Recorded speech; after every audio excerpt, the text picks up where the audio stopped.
The Federal Reserve increased interest rates. Of course, they had been promising to increase interest rates, and they delivered on that promise. As much as the Fed claims it doesn't care what the markets do, it cares very much about what the markets do. And so it tries to craft what it does with the markets in mind. We have so much more debt now than we had in the past. It's a whole different world. Just because the economy could survive 5% interest rates when we had a relatively small amount of debt to service doesn't mean the economy can also survive 5% interest rates when we have a mountain of debt to service, both in the private and public sectors. But nonetheless, is the biggest interest rate hike in 28 years. So it's very rare that the Fed moves by 75 basis points. So after all these rate hikes, in a world where you have 8.6% inflation, interest rates are still highly inflationary. And so the Fed remains behind the curve despite this rate hike.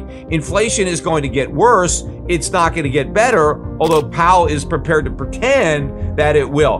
But I think both consumers and investors are wrong with these expectations, and those expectations are going to be adjusted upward as they're confronted with reality. What was neutral in the past when inflation was under 2% is not neutral in the present when it's over 8%, because neutrality is supposed to be an interest rate that is neither stimulative to the economy nor sedative to the economy. It's supposed to have no effect. Well, clearly, an interest rate in a 2% inflation environment is going to have a very different effect if you have the same interest rate in an 8% inflation environment. And so clearly, if 2% was neutral in the past, at a minimum, 8% would be neutral now, and we're not going to get anywhere near 8%, and so the Fed is not going to get anywhere near neutral. And if it's not even going to get neutral, let alone restrictive, what hope does it have of actually solving the inflation problem and returning the annual rate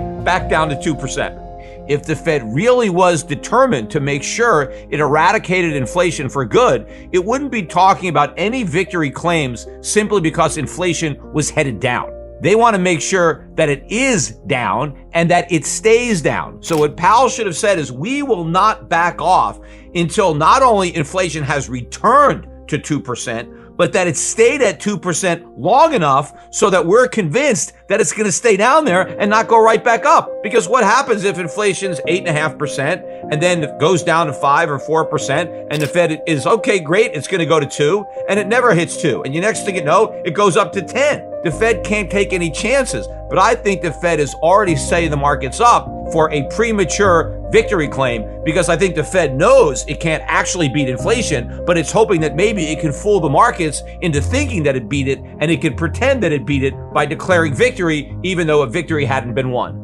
You just got this inflation. It's not like it's been here for a long time, and so easy come, easy go. It just came around, and now we're going to get rid of it, and the public doesn't expect it to continue because it's so new. And all of that is simply not true. And again, we have had inflation for a long time. It's just that the public wasn't complaining about it for a long time because it wasn't this extreme, but we still had it. And of course, when inflation was predominantly in financial assets, nobody complained. And of course, in the early days of this inflation, if you go back to 2008, 9, 10, the Fed created a lot of inflation, but what that did was prevent prices from falling, not really pushing prices up. If it wasn't for QE1 and QE2, the Great Recession would have been much greater, and we actually would have seen a healthy decline in the cost of living, in consumer prices. Why didn't that happen? Well, because the Federal Reserve printed all this money. So yes, there's an inflation problem in Europe. Yes, there's an inflation problem in Japan. There's inflation problems all around the world because central banks all around the world made the same mistakes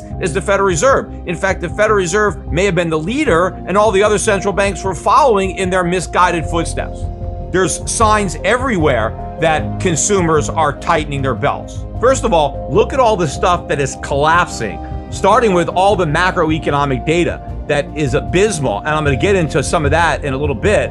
And consumer confidence, which has collapsed to an all-time record low, savings that have collapsed to near record lows, GDP forecasts that keep ratcheting lower, and personal wealth that is evaporating. Look what's happened to the stock market. We're now in a bear market in the S&P. We had a collapse in cryptocurrencies. A lot of wealth has evaporated. And maybe the Fed doesn't remember the goal of quantitative easing was to create economic growth through a wealth effect, The idea was if the Fed could make asset prices go up, well, people would be wealthier and they would spend more. Well, it must work in reverse. If asset prices are collapsing and people are less wealthy, doesn't it stand to reason that they're going to spend less? But not only are some aspects of personal finance collapsing, other aspects are surging, like the cost of food, the cost of energy, the cost of shelter.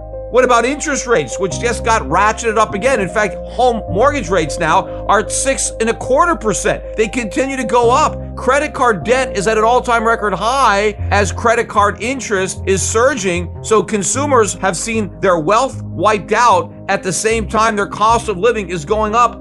How could you say there's no evidence that consumers are going to be impacted by any of that and that they're not going to adjust their spending in consideration for what has just happened to their wealth and their cost of living? But Powell claims, no, there is no signs anywhere. There's no indication that anything bad is happening to the consumer and the consumer is going to change his habits at all based on what's happened. So number one, that is a lie. I mean, why even tell that lie? Why not just admit the obvious, especially since, and here is the bigger problem, the very goal of raising interest rates to fight inflation is to influence consumer behavior. You're trying to stop consumers from spending. You're trying to encourage them to save. You're trying to diminish demand along with supply so that prices would come down. So the very reason that Powell is raising rates is to influence consumer behavior.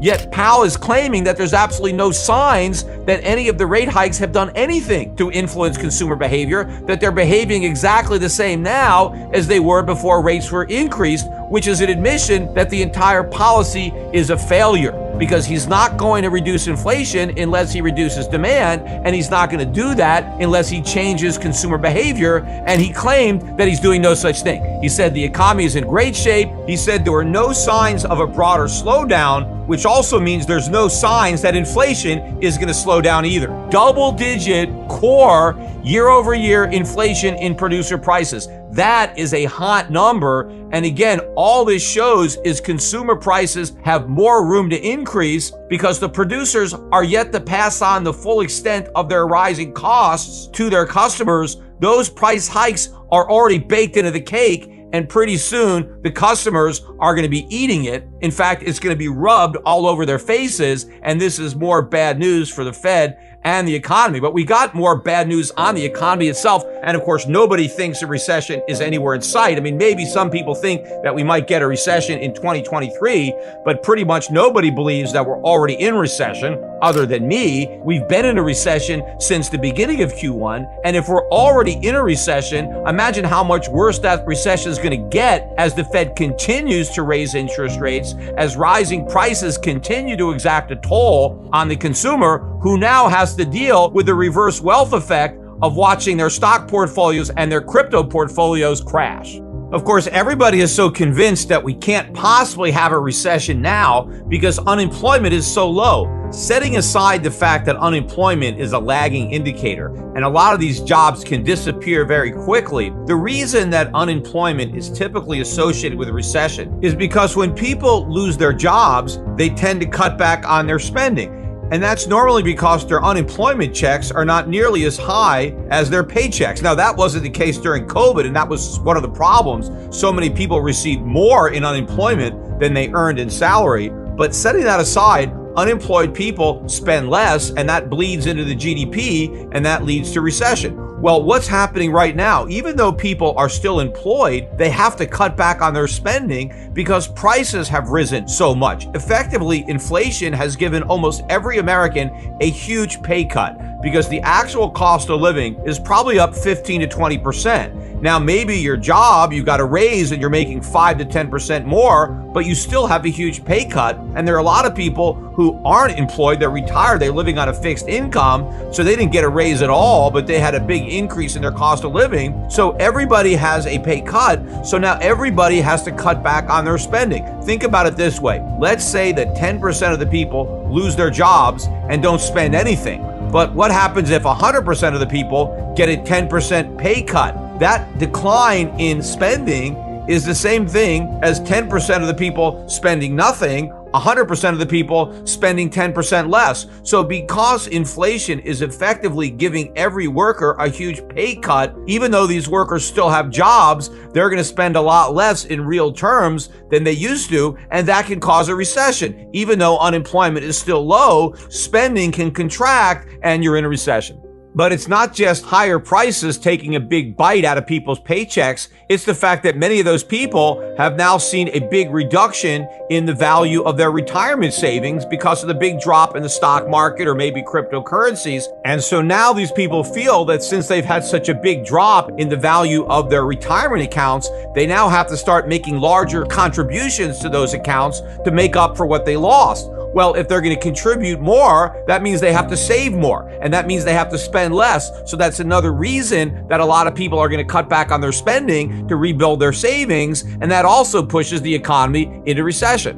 Of course, Powell isn't the only one making excuses for inflation and trying to blame it on other people. President Biden is doing the same thing as are other Democratic members of Congress, only they're not just blaming it on Putin anymore. They're really trying to blame domestic oil companies.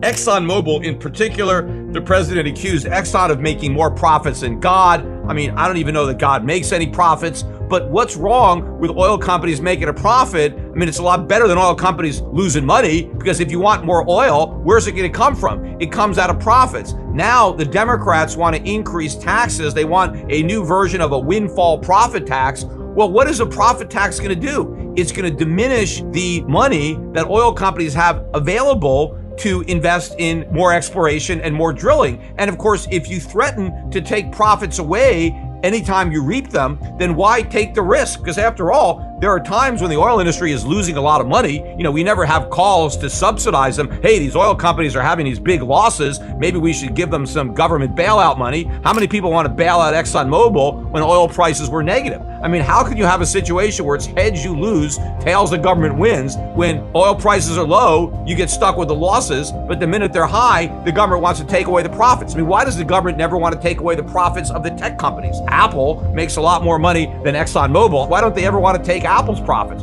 Where's the windfall profit tax there? Why don't they talk about how Apple is gouging the customers by overcharging them for their iPhones? No, for some reason, Apple can charge whatever the market will bear for its products. But if ExxonMobil wants to charge a market price, somehow it's gouging and we need to take away their profits. But probably the biggest hypocrisy when it comes to the president and what he's saying about Exxon and other oil companies, because he's also demanding that they produce more oil. He's saying they're too greedy to produce more oil. They want the price to stay high and they don't want to produce more. But of course, if they produced more, they'd sell more and they'd actually make more money. So the whole charge is ridiculous anyway. Stock market is concerned if the Fed is in fact now getting serious about fighting inflation, as a lot of people were hoping for. There's that old saying, be careful what you wish for, because you just might get it. Because if you're a stock market bull and you've been wishing for the Fed to get serious about inflation, well, if they are, then the market is going much lower, because the worst thing that can happen to the stock market is a serious inflation fight. But as I said, I think the Fed is going to blink in this game of stock market chicken, because as the stock market continues to go down and this bear market gets even more ferocious, when you add that on top of all the negative macroeconomic data, that's going to get even more negative as a result of falling stocks. But at some point, the Fed is going to pivot. The only question is, when are investors going to figure this out? Discover that the Fed is not actually serious about fighting inflation. It's just trying to create the false impression that it's serious, because if it was serious, it would have already done a lot more. The biggest beneficiary of that pivot is not going to be the stock market. It's going to be the gold market. It's going to be the foreign currency market.